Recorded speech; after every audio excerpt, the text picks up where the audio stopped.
Jornal em Foque. Apoio Miramar Empreendimentos Imobiliários. Inovando o futuro. Unisanta, Universidade do Grupo de Excelência do MEC. Boc News, o jornal gostoso de ler e bom de negócios.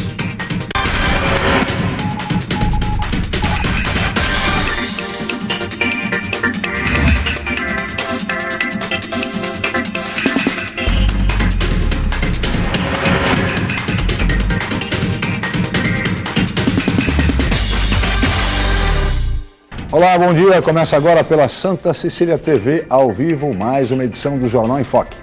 E nesta terça-feira, dia 17 de setembro, nós estamos recebendo com muito prazer o deputado federal Márcio França, do PSB, Partido Socialista Brasileiro, e o colega jornalista, consultor econômico e ex-secretário de Finanças da Prefeitura de Santos, Rodolfo Amaral. Vamos conhecer agora as manchetes dos jornais e sites com a colega jornalista Paula Paparelli. Bom dia, Paula. Bom dia, Chico. Bom dia a todos. O jornal A Tribuna traz a manchete: polícias tentam sufocar o crime. Na Folha de São Paulo, governo usa a multa do FGTS para cobrir perdas de receita. No Estadão, após fracasso, governo vai fatiar leilões de rodovias. No Santa Portal, bandidos atropelam e matam sargento da PM em Peruíbe. No site do Boc News, multa adicional do FGTS e mais 94 vetos serão analisados nesta terça-feira pelo Congresso. No G1, Santos e região, mãe culpa a escola por esquecimento de jovem em parque. No portal da UOL, governo vai cobrir investimentos para garantir novos leilões. Chico. 8 horas e 7 minutos e este é o Jornal em Foque pela Santa Cecília TV ao vivo. Muito bem. E no programa de hoje nós vamos falar de política, naturalmente, das eleições gerais do ano que vem, das pesquisas de intenção de voto na corrida sucessória para a presidência da República e para o governo do Estado. Isto até porque o nosso convidado de hoje, o deputado federal Márcio França, que é presidente estadual do Partido Socialista Brasileiro, é um dos nomes cogitados para compor a chapa do governador Geraldo Alckmin com vistas à reeleição, numa aliança entre o PSDB de Alckmin e o PSB de Márcio França. E vamos falar também das perspectivas e expectativas do Partido Socialista Brasileiro com relação às bancadas para deputado federal e deputado estadual nas eleições gerais do ano que vem. Mas o debate em torno de todos esses temas e também a expectativa em relação ao julgamento do mensalão e do voto de Minerva do decano do Supremo Tribunal Federal, ministro Celso de Mello, no dia de amanhã, vocês vão acompanhar daqui a pouco, assim que a Paula Paparelli informar a previsão do tempo para hoje e o movimento de balsas e estradas. Paula. Chico, segundo o Climatempo, a nebulosidade aumenta durante o dia e pode chover a qualquer hora. A temperatura varia entre 17 e 27 graus em Santos. E a tábua das marés? As ondas podem chegar a 2 metros nas praias da região. Vamos agora às informações das estradas. O sistema Anchieta Imigrantes apresenta tráfego tranquilo, tanto no Planalto quanto no trecho de Serra e Baixada. Está em vigor a Operação 5x5, com as pistas norte da Anchieta Imigrantes para quem vai sentido São Paulo. E as pistas sul são utilizadas para quem vem sentido litoral. As rodovias Padre Manuel da Nóbrega e Cônego Domênico Rangoni têm trânsito normal até o momento. E as balsas? A travessia entre Santos e Guarujá opera com 7 embarcações. O tempo de espera é de 10 minutos em ambos os lados. Guarujá e Bertioga opera com uma embarcação com 20 minutos de espera. E você pode participar do programa pelas redes sociais. Envie sua pergunta pelo Facebook e Twitter através do Enfoque Jornal ou por e-mail je@enfoquecom.com.br. Lembrando que você pode assistir o jornal ao vivo através do site Santa Portal ou acesse o nosso canal youtube.com/enfoquejornal. Chico. 8 horas e 10 minutos e este é o Jornal em Foque pela Santa Cecília TV. Nós vamos agora para um rápido intervalo e na volta vamos entrevistar o deputado federal Márcio França do PSB.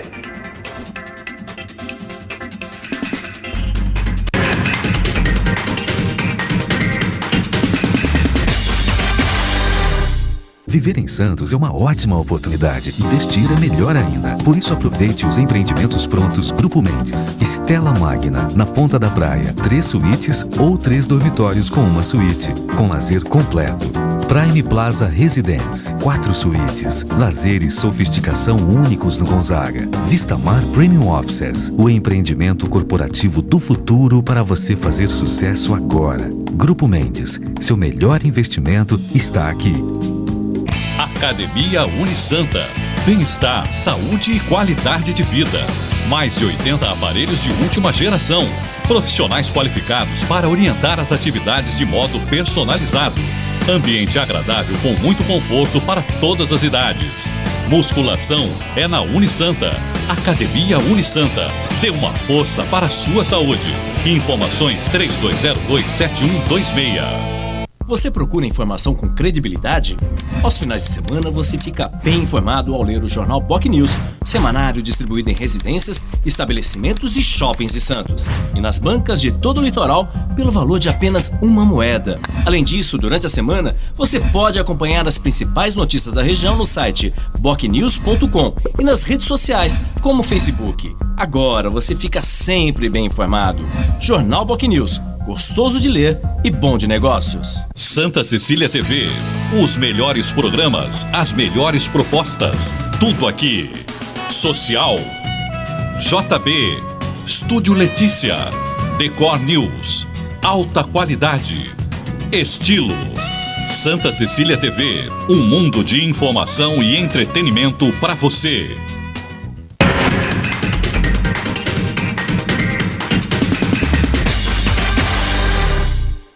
Muito bem, estamos de volta com o Jornal em Foque desta terça-feira, dia 17 de setembro. E hoje nós estamos recebendo com muito prazer o deputado federal e presidente estadual do Partido Socialista Brasileiro, Márcio França, e o colega jornalista, consultor econômico e ex-secretário de Finanças da Prefeitura de Santos, Rodolfo Amaral. E neste primeiro bloco, deputado, eu acho que nós temos que começar conversando sobre sucessão presidencial.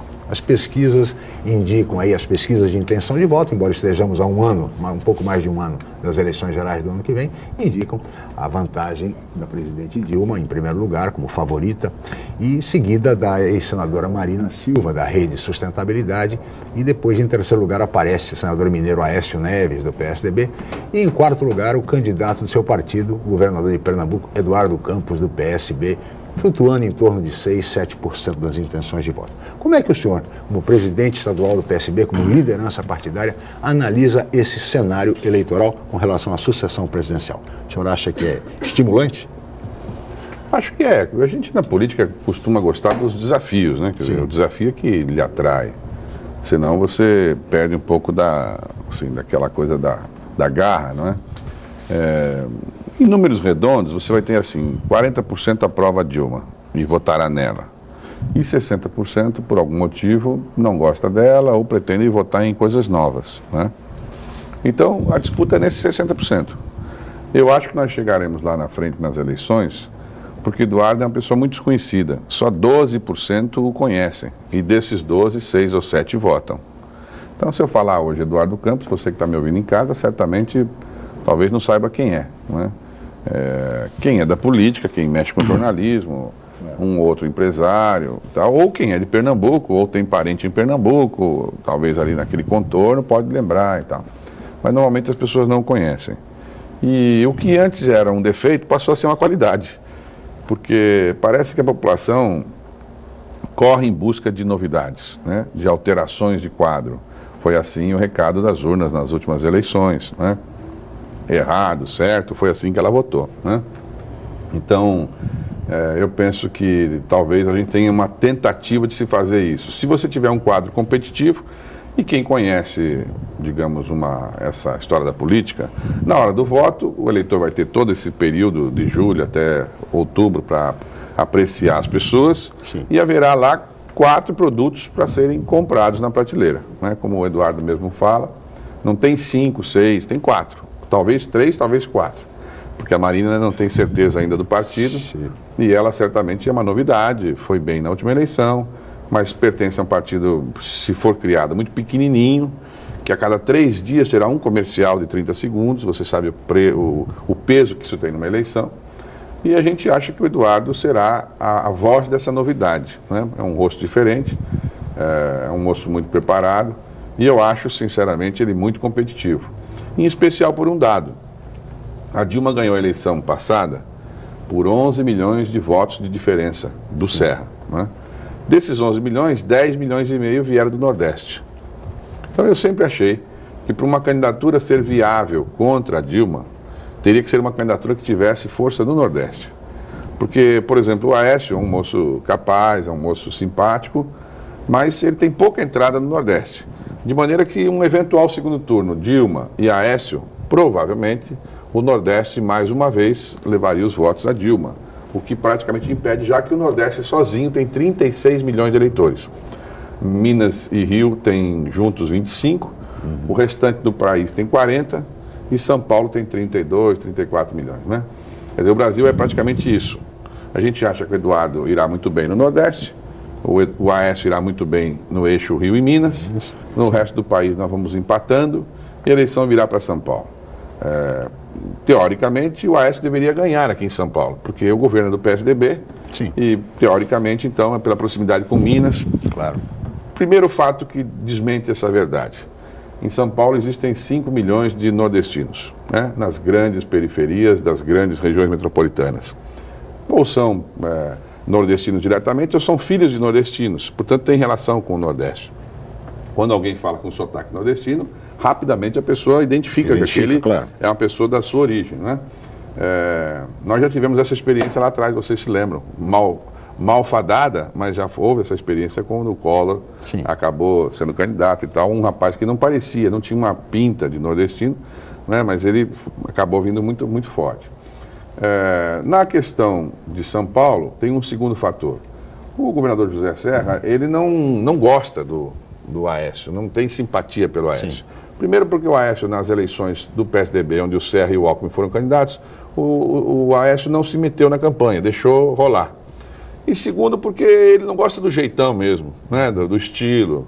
O Aécio é um rapaz jovem, rico, um moço, enfim, bem sucedido, bem apessoado. É um outro estilo. Então não combina muito, nem com o próprio Geraldo. O governador Geraldo é um homem muito recatado, pessoalmente, é um homem muito simples, assim, extremamente simples, né? Leva tudo no rigor da letra da regra. Se tiver que viajar de avião de carreira ou em avião particular, ele vai no de carreira, é o estilo dele, né? Ele gosta disso, enfim.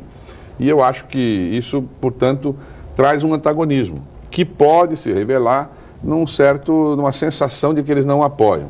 E, eventualmente, pode interessar aos dois, não é?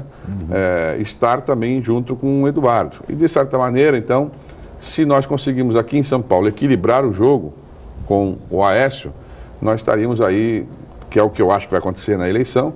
A Dilma terá em torno de 40 pontos. Você anota aí hoje e fala, olha, o Márcio tá gravado, falou isso há um ano gravado, e pouco. vai ficar gravado, deputado. O Márcio falou isso há um ano e pouco atrás. A Dilma terá 40 e poucos por cento, 38, 42. O Eduardo terá entre 25 e 23 pontos, o Aécio entre 20, 21, 22. A Marina cairá, ficará na faixa de 10, 12.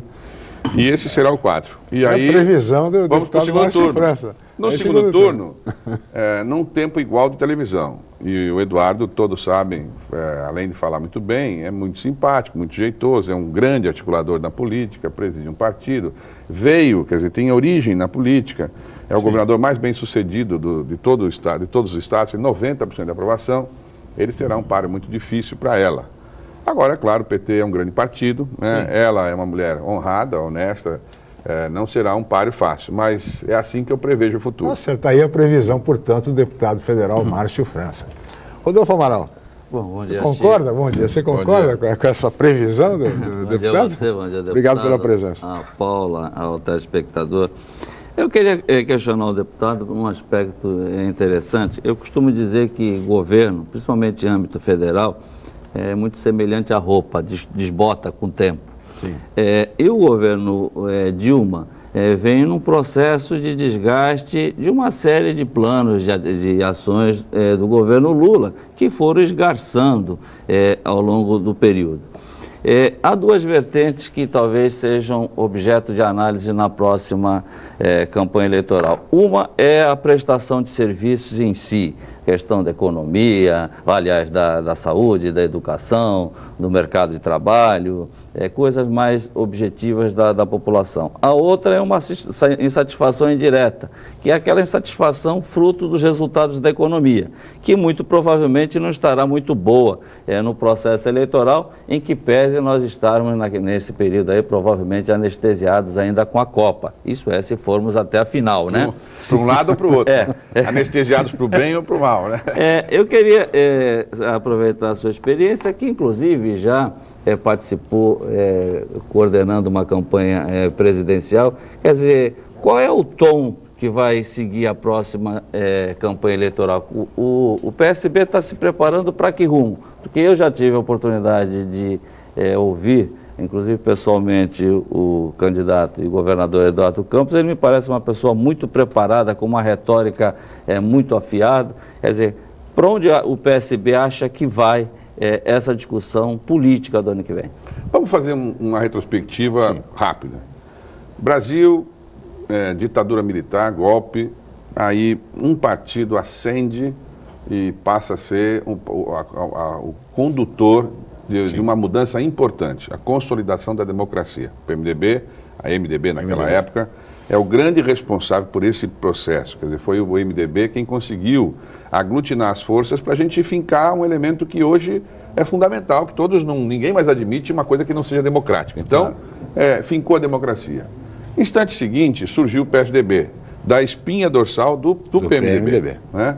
O PSDB mais moderno, uma visão um pouco mais assim, social, foi buscar a social-democracia e implantou uma coisa importante, porque a gente não tinha a estabilidade econômica. Um sistema financeiro forte, sistema financeiro respeitado, um sistema bancário respeitado, linhas de condução de estabilidade, responsabilidade fiscal em governos, coisas importantes foram fincadas no governo do PSDB. Mas percebia-se que grande parte da multidão ficou afastada disso tudo. Veio o governo do PT. O governo do PT, mais à esquerda, ou tentando ser mais à esquerda, popularizou os programas sociais, incluiu uma multidão de gente na classe C, foi importante para isso, trouxe quase 20 milhões de pessoas que ascenderam de classes D e E. Hoje nós temos 54 milhões de pessoas na classe C e, portanto, também cumpriu uma tarefa importante. Nós chegamos ao ponto que hoje, aí você matou a charada, como sempre, porque é um estudioso, esse grupo da classe C, que é a maioria no país hoje, que é alguém que ganha entre 300 e R$1.000 por membro da família, essa pessoa fala o seguinte: eu tenho que fazer meu dinheiro render e, portanto, eu não admito que eu pague meus impostos, como todo mundo paga, e a saúde não seja boa, eu tenho que ter um plano de saúde. A educação não seja boa, eu tenho que correr um jeito de colocar meu filho numa escola particular, senão eu não consigo fazer com que ele tenha condições de competir no mercado. E essa contraprestação de serviço para eles é entendida como se fosse uma compra. Esse grupo de pessoas, 91% deles, ao fazer uma compra, pesquisa preço. Diferente de quem está na classe A e B, que não pesquisa preço. Na classe C, eles fazem render a sua remuneração. Portanto, esse grupo hoje quer saber o seguinte: a qualidade do Estado. O Estado é um bom prestador de serviço? E, de verdade, todos nós sabemos que o Estado não é um bom prestador de serviço. Tem algumas coisas bem feitas, tem uns programas que são bons, mas, de maneira geral, o Estado não é um bom prestador de serviço. Aí vai se procurar quem no Brasil conseguiu fazer um Estado ser um bom prestador de serviço. Dentro do modelo que nós temos hoje, com as condições que nós temos hoje, inegavelmente o governo do Eduardo é um governo diferente. Você não tem obrigação, ninguém acompanha, porque não está lá em Pernambuco, mas eu fui lá muitas vezes e posso garantir. Tem algumas coisas interessantes, por exemplo, todo o sistema de remuneração de servidor público, na área de saúde, educação e segurança pública, é variável. Os servidores ganham de acordo com produção e rendimento. Se atingir um certo nível, cresce o rendimento e cresce a variação. Então, todos eles disputam, por isso que em Pernambuco é melhor, o crescimento é mais rápido que em outras áreas. Menino, por exemplo, ele tem curso de inglês e espanhol nas escolas públicas estaduais. A cada 6 meses, os principais colocados na rede pública estadual vão fazer 6 meses de treinamento Canadá, Nova Zelândia, Austrália e Inglaterra, se eu não me engano. Quer dizer, ficam 1.700 meninos, filho de vaqueiro, filho de empregada doméstica, filho de gente humilde, pegam um avião, vai passar para o exterior, a cada 6, os principais de cada escola. Então os meninos sabem que se eles forem bons na sua escola, irão fazer, e você sabe, isso tudo vai dando uma sensação de que você pode mudar as coisas. Então, se você me pergunta hoje, qual será a marca que o Eduardo levará para a televisão, eu acho que será essa, da gestão eficiente, garantindo e respeitando o que os outros fizeram para trás. Agora, deputado, gestão eficiente também é fruto de muita propaganda, enfim, de muita informação. E nesse aspecto também é inegável que em Minas Gerais houve um choque de gestão, que é reconhecido pelo país inteiro. Inclusive implantado pelo atual governador, que à época era secretário de Planejamento e vice-governador, Antônio Anastasia. E este também é o grande discurso do senador mineiro Aécio Neves. É verdade. Quer dizer, na campanha, a questão da gestão pública, pelo menos, será muito debatida entre ambos. É verdade.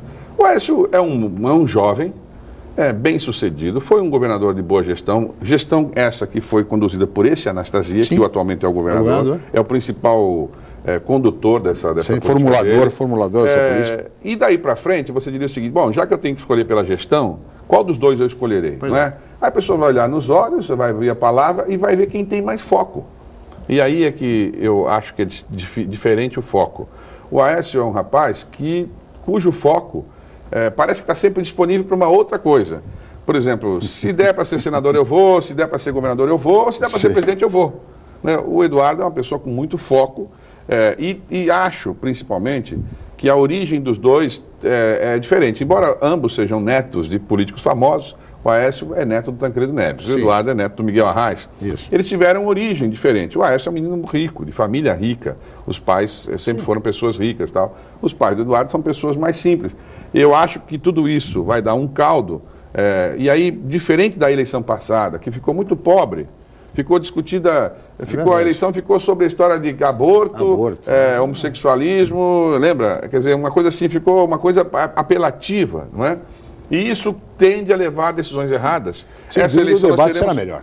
Esse ano o debate será melhor. Quer dizer, ela vai ter que afiar a faca dela, porque ela terá na mesa debatedores muito mais preparados, qualificados para debater com ela, e sem aquela coisa do Serra, que já estava meio assim, o Serra já desgotado pelo tempo, né? Quer dizer, então eu acho que o Brasil ganhará de qualquer jeito, porque desse jeito você qualifica o debate, né?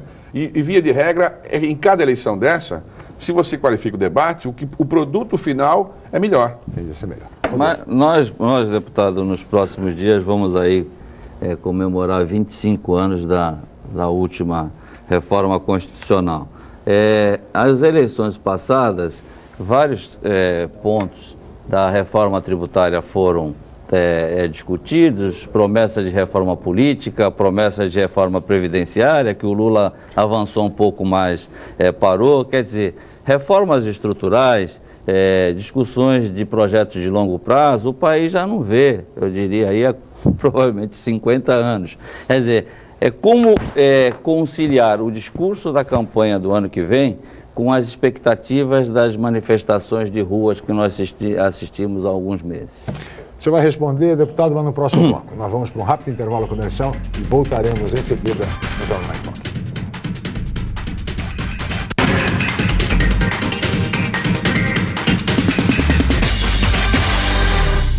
Santos é uma cidade linda para morar e ótima para investir. Por isso, aproveite os lançamentos do Grupo Mendes. Ville de France, na Aparecida. Vista livre para o mar e para a sua felicidade. 2 e 4 suítes. Lazer completo. Terrazas Residence, na Ponta da Praia. O projeto perfeito no bairro ideal. 2 e 3 suítes e um lazer surpreendente. Lançamentos Grupo Mendes. Sua melhor escolha para morar e investir. A Unisanta, mais uma vez, entre as melhores universidades do país, pelo Guia do Estudante 2013 da Editora Abril. Na região, é a universidade com maior número de cursos avaliados pelo Guia do Estudante, com a excelente nota 4. A Unisanta foi incluída no seleto grupo de excelência do MEC, no qual estão apenas 9% de instituições de ensino superior do país. Todos os cursos da Unisanta com excelentes conceitos do MEC. Uma grande vitória pelo esforço de funcionários, professores, alunos, ex-alunos e diretores. Universidade Santa Cecília. Excelência em educação. O Jornal Boc News está mais perto de você. O semanário que tem na credibilidade a sua marca registrada está disponível em todas as bancas da Baixada Santista. É isso mesmo. Nas 9 cidades da região, você encontra opinião com credibilidade e informação de qualidade sempre aos finais de semana. E o melhor, pelo valor de apenas uma moeda. Peça o Boc News ao seu jornaleiro. Jornal Boc News, gostoso de ler e bom de negócios. Febre. E você tá com manchas vermelhas pelo corpo. Minha cabeça tá doendo. Meu corpo também. Isso pode ser dengue. Eu vou te levar ao médico, filha.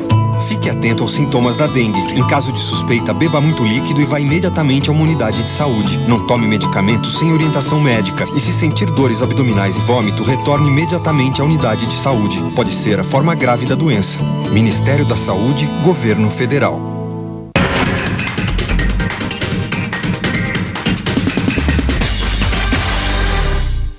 8 horas e 31 minutos e este é o Jornal em Foque pela Santa Cecília TV ao vivo. E hoje, nesta terça-feira, 17 de setembro, nós estamos recebendo com muito prazer o deputado federal Márcio França, do PSB, Partido Socialista Brasileiro, e o colega jornalista, consultor econômico Rodolfo Amaral, que no bloco anterior deixou uma pergunta para o nosso convidado, o deputado Márcio França, a respeito das reformas necessárias que o país precisa. Como conciliar essas reformas, deputado, com o momento eleitoral do ano seguinte? Tem tudo a ver com a eleição. Se você, na eleição, deixar claro essa necessidade e você se elege forte, como foi com a presidente Dilma? Aliás, é o grande erro dela. Sim. Né? Quer dizer, o presidente Lula tinha deixado a eleição para ela uma eleição boa. Ela tinha que ter vindo e feito as reformas necessárias, as reformas importantes que precisavam ser feitas. E você precisa de força política para aprovar no Congresso. Sim.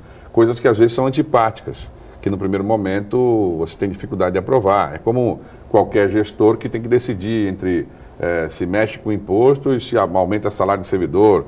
Quer dizer, são temas difíceis, né? E ela não fez, deixou passar. Porque não tem traquejo, não gosta da política, não tem relacionamento. Perdeu o tempo, né? Quando chegou no final do ano passado, ela então, meio que desesperada, falou, eu vou mexer naquilo que eu sei fazer, que é a coisa ligada à infraestrutura. E ela foi para a área de elétricas, energia, foi para a área de portos, aeroportos, rodovias, e aí foi o fiasco que vocês acompanharam, porque o que acontece? Ela tem a noção, talvez, de como faz, mas ela não sabe que a produção daquilo que você quer para aquilo que vai sair na ponta é diferente, como aconteceu agora com a concessão anteontem. Sim. Quer dizer, você abre uma concorrência pública, se você não costurar, ele vai para o vinagre, foi o que aconteceu. Quer dizer, ela produziu, teoricamente, uma redução de energia elétrica, para baixar o preço da energia elétrica, que na verdade custou aos brasileiros, a todos nós, né, alguma coisa em torno de, era 8, já está em 15 bilhões de reais, que todos nós brasileiros vamos estar pagando para poder fazer aquela redução para quem teoricamente, e as pessoas nem perceberam direito essa redução, né? Então, essa condução... E a grande gestora, e a imagem da grande gestora, onde foi parar? Ou ela nunca existiu, na verdade? Não, ela existiu. Veja, no começo ela foi muito ajudada pela mídia. Pela mídia, Sim. Pela classe média. Ela fez alguns gestos, movimentos que ela fez inteligentes, Claro. de, por exemplo, fazer alguns gestos com o Fernando Henrique e tal. Então ela ganhou o lado que não votava nela. Muita gente que não votou nela falou, olha, essa mulher é melhor do que o Lula ainda, porque ela é mais capacitada, ela é mais séria, ela veio com a história da faxina, Sim. que faxinava os políticos que não prestavam, tirou no ministério, etc.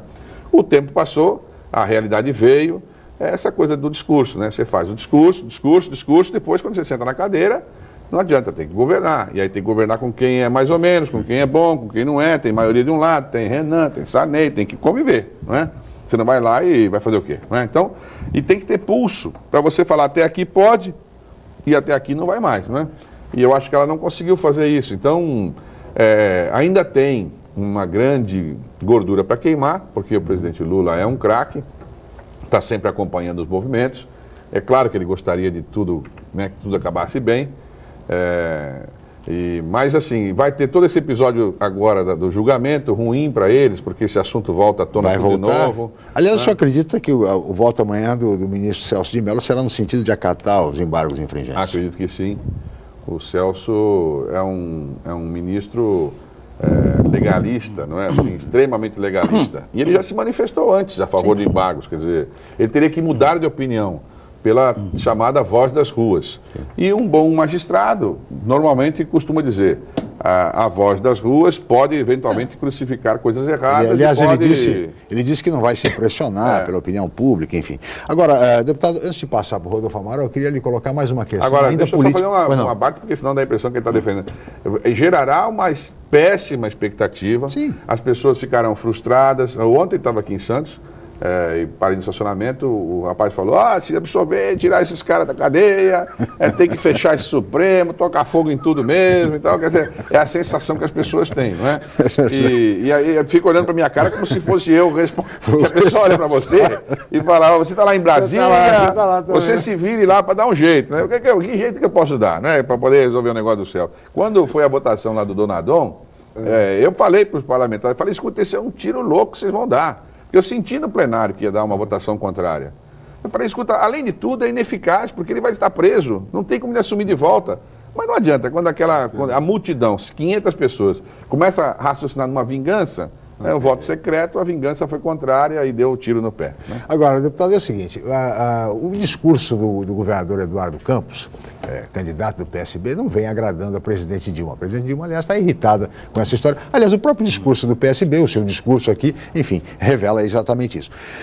Não é hora do PSB deixar o governo? Porque, veja, o PSB está no governo, a Dilma diz que quer afastar os ministros do PSB, mas não afasta, o Lula tenta acalmar essa situação. Não é hora do PSB sair? Na minha opinião, a hora, inclusive, determinada. Nós fizemos uma consulta em todos os diretórios do Estado de São Paulo e votamos, os 400 e poucos municípios votaram a favor da saída do governo. Veja, a saída do governo é um ato simbólico. Para dizer, eu acho que é leal, é correto, é um respeito com quem você trabalhou. Sem dúvida. No caso da presidente Dilma, se ela fosse uma pessoa inidônea, a gente tinha que pedir a cassação, impeachment, mas não é esse o caso. Ela é uma pessoa idônea. Ela apenas não consegue dar respostas econômicas, políticas, que a gente acha que o país precisava agora. Sim. Então, é mais correto com ela. Eu falava muito disso lá em São Vicente, que os meninos que queriam ser candidatos da oposição deveriam fazer isso saindo do governo, não ficando no governo até o final para depois falar que o cara não presta, entendeu? Claro. Não é correto, não é correto para a pessoa, inclusive. Claro, não é? Então, eu sugeri isso. E acho que essa semana vai afunilar, porque está todo mundo pressionando, o Eduardo está incomodado com essa sensação de que ele quer manter um ministro, porque dá a impressão que você tem uma estrutura na mão e tal. Ele é governador, não precisa dessa estrutura. Nós temos lá 2 ou 3 pessoas que são do partido, os outros são pessoas técnicas da carreira, e fica uma sensação que você está com uma engrenagem e tal. Eu acho que essa semana não passa da gente fazer o movimento. Agora, há uma pressão muito forte de alguns outros governadores, nós temos 6 governadores. Vários governadores de estados pequenos, Piauí, Paraíba, Amapá. A pessoa fala, Eduardo, pelo amor de Deus, segura esse negócio aí até o final do ano. Porque se você sair, dá a sensação que nós rompemos. Veja, nós precisamos falar para o presidente o seguinte, presidente, nós não queremos romper, nós vamos continuar ajudando a senhora até o final do seu mandato. É o nosso dever. Agora, nós queremos apresentar eventualmente uma alternativa. E não é justo ficar no governo. Imagine o constrangimento de você estar numa reunião do secretariado, ou de ministros, e todo mundo sabendo que você pode ter um candidato que é diferente do meu.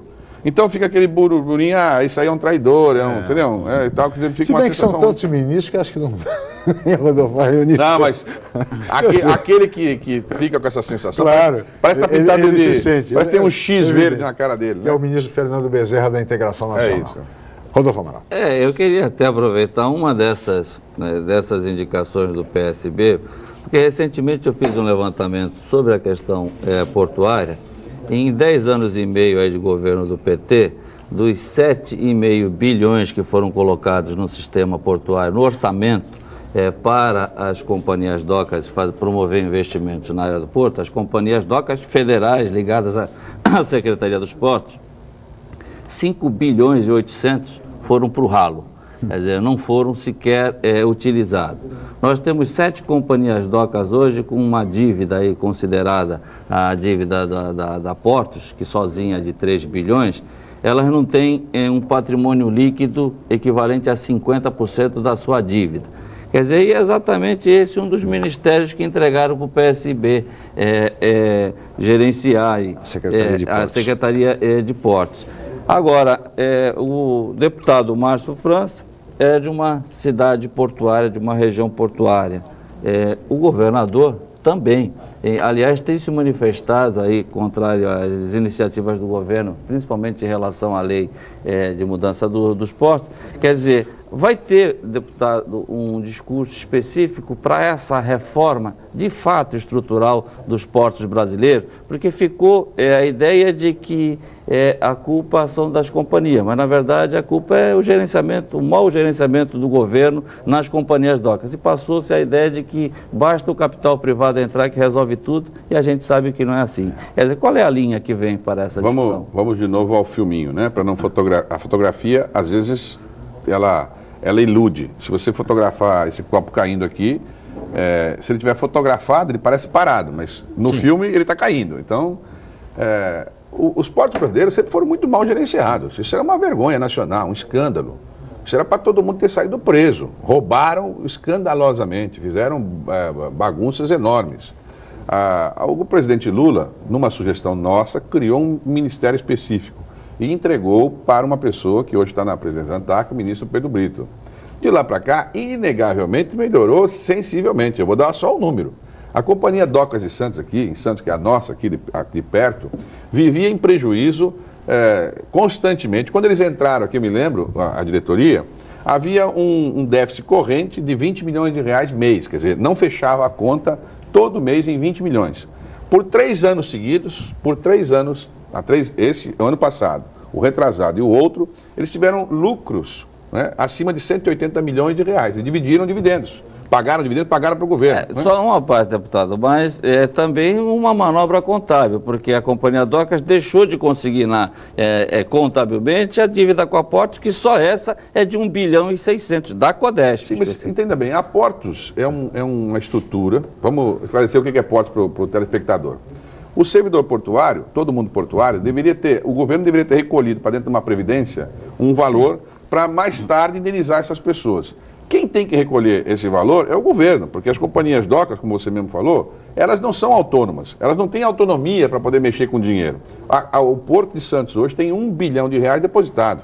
Se ele quiser, se o governo autorizar, ele deposita na Porto e quita a dívida. O Porto de Santos sozinho. Agora, é preciso que o governo concorde com isso. E o governo, às vezes, não quer fazer, porque pretende fazer isso a conta-gotas, quer levar no miúdo e tal. Então, enfim... O que eu quero dizer é o seguinte, toda vez que você fizer uma atenção especial para determinado assunto, é claro que ele melhora em relação aos outros. Foi assim com o Ministério dos Portos. Lembrando, a reforma portuária e as outras reformas, o governo errou porque não ouviu as pessoas. Se tivesse ouvido as pessoas, nós tínhamos dito a eles o seguinte, olha, é importante criar sistema privado paralelo, mas você não pode matar o público, porque o público é o nosso, é o de todo mundo. Se você matar o público, você não vai resolver a situação. E foi o que aconteceu. Quer dizer, o governo aprovou uma lei achando que ia ter mais investimentos, e você vai ver também que vai dar vazio todas as concorrências que eles vão abrir. Vai dar deserto, porque não fecham os números.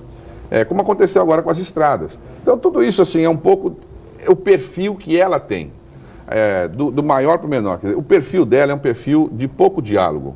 É do jeito dela. Ela ouve pouca gente, toma uma decisão e mete medida provisória. E não consulta, não ouve as pessoas. O Lula tinha uma coisa exatamente diferente, antítese disso. O Lula, ele ouvia muita gente, errava menos, né? Mesmo não conhecendo tanto do assunto. Nesse caso específico de Porto, eu acho que o Eduardo tem mais condição de falar também, porque tem o porto mais bem sucedido do país, é o porto dele, é o porto lá de Pernambuco, é um porto estadual de Suape. Se você sobrevoar hoje, se você pegar uma imagem, Chico, e vale a pena, vocês que são estudiosos, estão aqui na região e conhecem política, sobrevoe, entre no Porto de Suape, aperta lá, clica e faça o sobrevoo que é feito lá de aéreo, para você sentir o que está acontecendo lá. Existe uma termoelétrica, uma refinaria sendo construída, o porto sendo construído, 200 indústrias sendo levantadas ao mesmo tempo. 30 mil trabalhadores saem de Recife e vão trabalhar lá todos os dias. Então, é uma cena que quando você vai lá, você fica... Isso aqui não parece que não está no Brasil. Porque você não vê em lugar nenhum, daquele jeito, ao mesmo tempo, tantas coisas sendo construídas. claro, passando pelas mesmas dificuldades, com ANTAC, com não sei o quê. Por isso que o Eduardo ficou revoltado e falar, presidente, só não podia avocar tudo isso para levar tudo isso lá para a ANTAC, para gerenciar na ANTAC, mesmo aqueles que estão sendo bem gerenciados, tratar as pessoas igualmente as pessoas desiguais. Quer dizer, nesse caso aí, se o porto está sendo bem gerenciado, não é justo ele pagar o preço dos que estão sendo mal gerenciados. Quando você cita as companhias docas, porque tem várias, e naturalmente tem umas que são pessimamente gerenciadas, né? Então, no caso do Ministério, o ministro, todo mundo sabe, o ministro Leônidas, era um moço que também não era dessa área de atuação. Era um prefeito de uma cidade pequena que foi guindado a esse posto. Tem feito lá a sua função, mas sinceramente sem força política para falar, presidente, isso está errado, eu não quero fazer dessa maneira, né? É isso. Deputado, peço sua licença, nós vamos para mais um rápido intervalo comercial e na volta vamos falar sobre sucessão estadual. Voltamos já.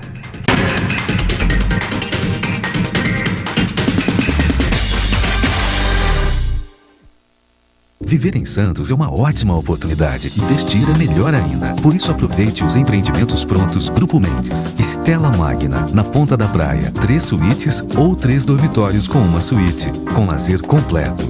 Prime Plaza Residence. 4 suítes. Lazer e sofisticação únicos no Gonzaga. Vista Mar Premium Offices. O empreendimento corporativo do futuro para você fazer sucesso agora. Grupo Mendes. Seu melhor investimento está aqui.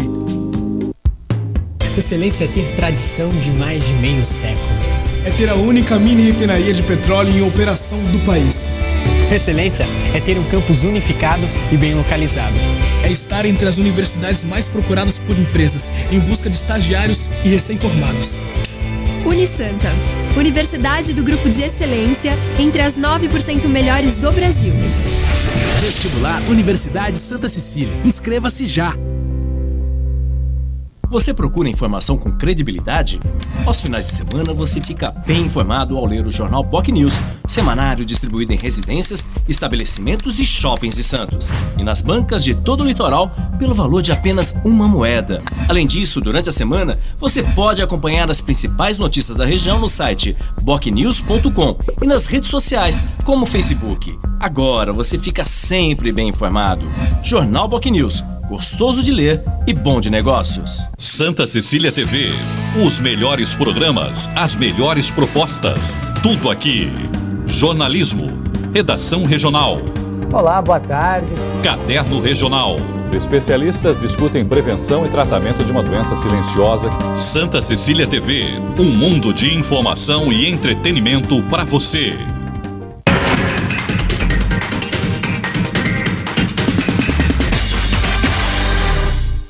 Estamos de volta com o Jornal em Foque, que recebe hoje o deputado federal Márcio França, do PSB, e o colega jornalista e consultor econômico Rodolfo Amaral.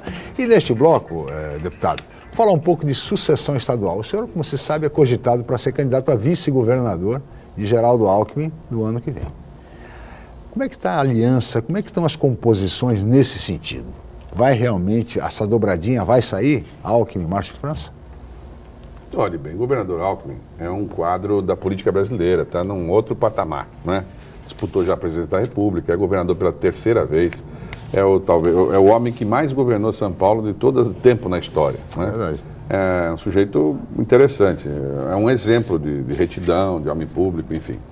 O Alckmin dificilmente estará com o mesmo vice, porque o Afif brigou com ele, foi para o ministério, então eles terão que trocar a vice. Dos quadros atuais, dos partidos que estão hoje com o Alckmin, com o PSDB, o nosso PSB é o maior dos partidos, que está lá com ele, em tempo de televisão e em tamanho de prefeituras, enfim.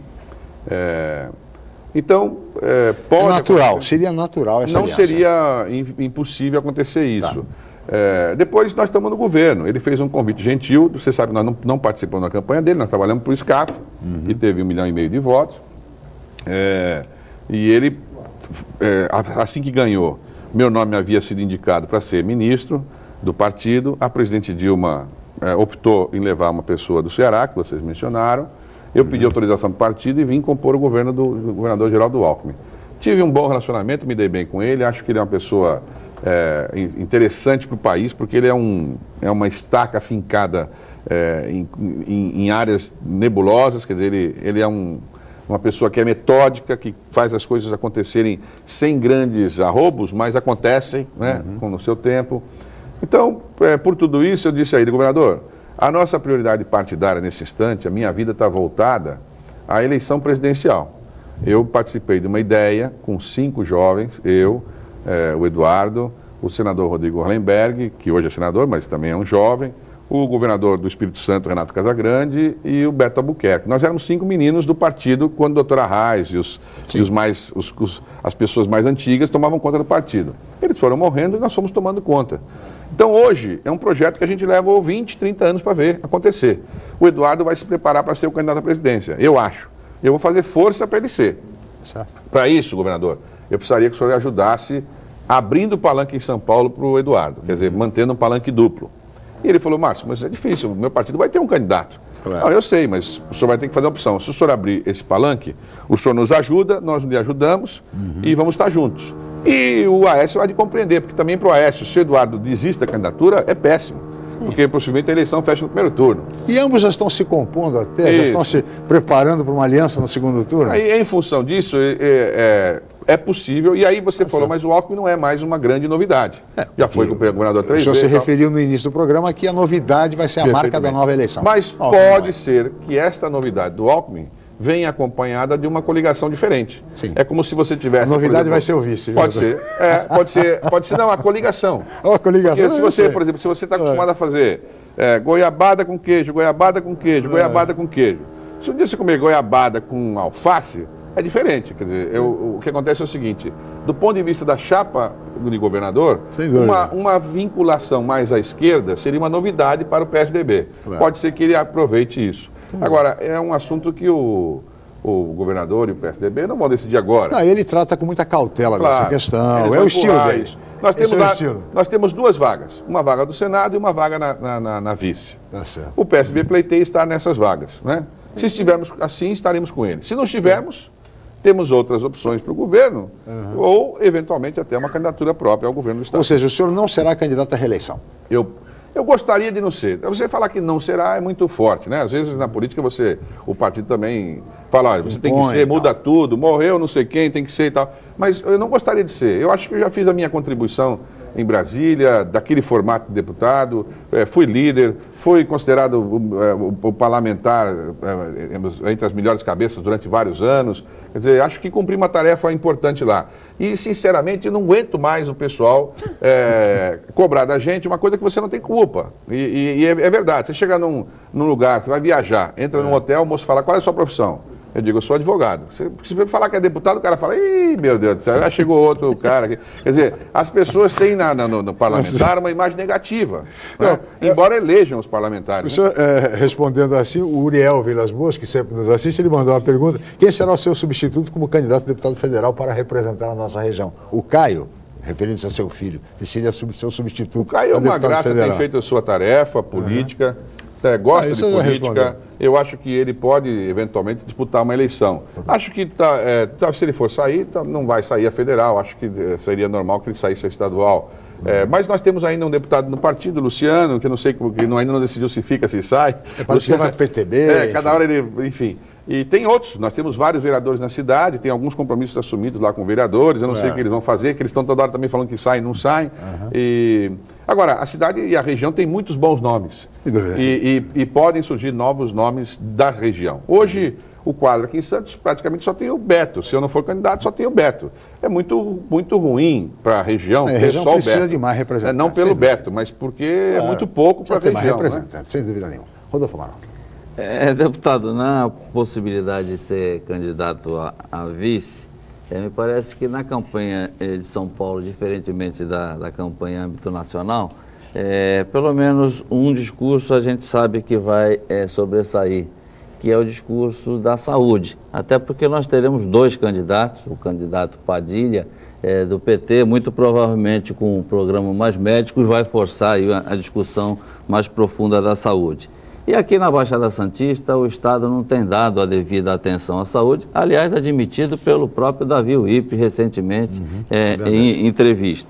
Como é que vai ser para o candidato a vice, na nossa região, justificar uma série de atrasos de investimentos Quer dizer, os dois maiores investimentos, um é o VLT que está em curso, o programa Onda Limpa, na verdade, também vem com 35 anos de atraso, e nós temos uma expectativa aí de um túnel ligando as margens do estuário. Quer dizer, qual vai ser o discurso, então, do vice, explicando a Baixada Santista sendo preterida nesses 20 anos? Já é vice, hein, deputado? Já é vice. Eu não vou pretender fazer a defesa da supostamente ser vice, porque se eu não for vice, eu posso também ser um dos credores dessa mesma lista aí, né? Quer dizer, essa coisa nós vamos deixar para frente. Eu sou advogado. Eu sei fazer bem a acusação e sei fazer bem a defesa. Eu tenho bons argumentos para essa defesa. Poderia dizer, olha, tudo bem, demorou para começar, mas começou no governo dele. É melhor do que não começar, não é? Sim. As obras do VLT, de fato, estão andando, são importantes para a região. A obra do túnel vai sair, o dinheiro está alocado, etc. Mas também acho que as coisas chegaram com atraso. Um atraso difícil de você. E uma das coisas do atraso que eu acho que mais aconteceu é a falta de força política. Sim. E quem sabe um vice não resolvesse isso com mais rapidez, não é? A força política de um vice lá. Agora, nós temos aqui uma pergunta de um telespectador, o seu Donato de Imbaré. Ele pergunta ao senhor, quer saber do deputado o que ele acha sobre acabar com a aposentadoria dos políticos? Seu Donato de Imbaré. Eu acho bom. Veja bem, os políticos já não têm mais aposentadoria, não é? Eu não sei se o Donato sabe disso, mas, por exemplo, eu sou deputado há 8 anos, vou ficar 8 anos. Eu não tenho direito à aposentadoria.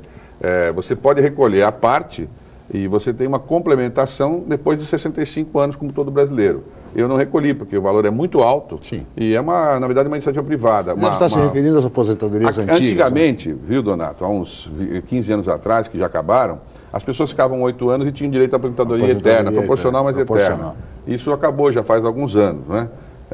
Hoje, o político, aliás, como todo mundo, recolhe o INSS, né? Então você tem direito à aposentadoria do INSS, se o político conseguir sobreviver para chegar até os 70, né? Aí ele se aposenta, mas é difícil hoje em dia, porque o cara está morrendo antes, né? Porque a pressão é muito danada, especialmente se você passar para o cargo executivo. É difícil o sujeito chegar aos 70 anos com saúde para se aposentar. É verdade. O senhor acha que o PSB, deputado, amplia as bancadas estadual e federal de São Paulo nessa eleição? Acho que a estadual, com certeza, deve eleger... Hoje, quantos deputados tem o PSB? Nós temos 6. Eu acho que a gente elege 8, pode eleger 10, né? Uhum. E federal, a gente dificilmente vai repetir, porque foi uma eleição diferente aquela. Nós fizemos 10% dos votos do Estado, elegemos 7 deputados, né? Chalita vinha num momento muito bom, teve uma votação importante. Erundina sempre mantém acima de 200. Houve um fenômeno com aquela moça japonesa, a Ota, que teve um filhinho que foi sequestrado. Sim. E tal, que também teve 200 e poucos mil votos. Quer dizer, foi uma eleição muito boa para nós. Mas tem um fator diferente. Nós não tivemos candidato a presidente da República. A presidência sempre puxa muito voto. Se o Eduardo tiver os 25 pontos que eu acho que ele vai ter aqui em São Paulo, em média 7%, o Rodolfo que gosta dos números, em média 7% dos votos do cargo majoritário caem na legenda do partido. Então nós devemos ter em torno de 400 ou 500 mil votos só na legenda em São Paulo para deputado, que puxará talvez a bancada para 5, 6 deputados, podendo chegar a 7. Uhum. Mas eu apostaria mais esse ano na bancada estadual do que na federal. Tá certo.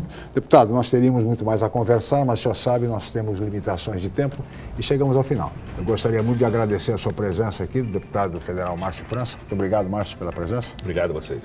Rodolfo Amaral, mais uma vez, comentarista, colega jornalista. Rodolfo Amaral, muito obrigado pela presença. Eu agradeço a toda a equipe, agradeço a Paulo e especialmente a você, telespectador, pela atenção, pela audiência e pelo carinho. E lembro que hoje às 5 da tarde teremos a reprise deste programa aqui na Santa Cecília TV.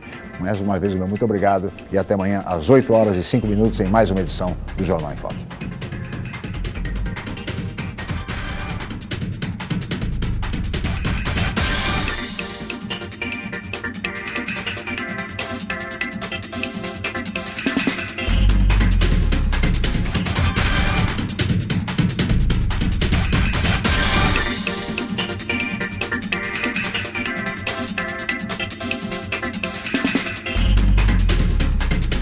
Jornal em Foque. Apoio Miramar Empreendimentos Imobiliários. Inovando o futuro.